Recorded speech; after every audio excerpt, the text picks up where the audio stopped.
Il était ce matin l'invité de Jacques Cardos sur Sud Radio. Vincent est depuis 4 ans victime d'une usurpation d'identité qui commence à lui coûter très cher. Oui, à 24 ans, Vincent Collomb vit dans l'angoisse permanente de voir ses comptes bancaires saisis alors qu'un usurpateur utilise son identité depuis 2022 pour frauder dans les trains sans qu'il ait pu être identifié à ce jour malgré plusieurs plaintes. Voilà 2 ans que ce Villeurbanais, Vincent Collomb habite Villeurbanne, subit des avalanches de saisies bancaires sur ses comptes en raison d'amendes SNCF impayées auxquelles il est totalement étranger. L'usurpateur qui utilise son nom lors des contrôles multiplie de son côté les trajets en fraude dans toute la région lyonnaise.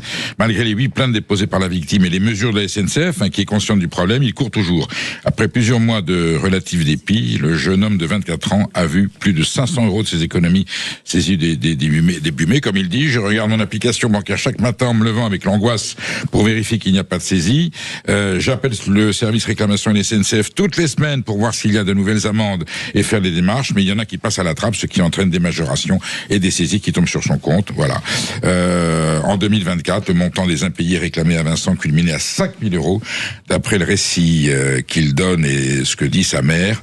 Jeune homme qui a écrit au procureur de la République de Lyon pour signaler la réception de 38 amendes de 100 €, chacune en cours d'une seule semaine depuis mars 2025. Il commence à y avoir une situation de panique. On sent la machine qui se déclenche et l'impuissance des citoyens qui sont victimes d'une fraude. Ça fait partie des dérèglements de l'administration française. Mais là, quand même, je comprends que ce jeune homme, donc il envisage carrément de changer de nom. On verra. C'est nous qui devons changer d'identité pour échapper à ceux qui prennent la nôtre. C'est quand même hallucinant.